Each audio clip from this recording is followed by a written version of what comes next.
النادرة بالدعافيس. هاي السيارة اللون الوردي مالتها النادر كلش حلوة، سعرها ب 3000 دينار بس. هي مال السيارات الكاملة هاي سعرها بس ب 1000 دينار. هاي الحجم مالتها الصغير.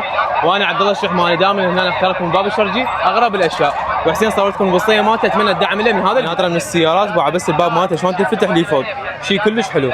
سعرها بس ب 10000 دينار. قدامكم هواي انواع مختلفة، بس انا عجبتني اكثر وحدة هاي الخضراء، وهاي البرتقالي هم الحلوة. كلنا على 10000. ذني اللي هنا بالسر الاول. الباص القديم كان يطلع لنا بالهدايا قبل، هذا سعره ب 3000. تاخذ 2 سيارتين هنا ب5. بالانمي هنا سعر الوحده على 2000 دينار بس. باعوا كل الاحجام موجوده. هاي سلاحف النينجا همين. شوفوا لها الاميره، كتبوا لي بالتعليقات احد يعرفها. سعرها ب 10000 دينار. وهذني هم من القطع وياهن كلن على 10000.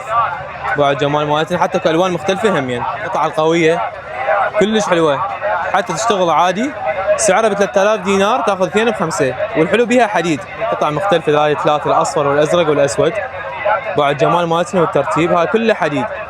سعرها ب 3000. اي شيء هنا ب 3000 دينار تاخذ على 2 ب5 من الولد الطيب. الباص ابو اللوفه باع شيء كلش غريب ونادر همين. باع الجمال مالته صورت لكم اياه هسه بالدعافيس.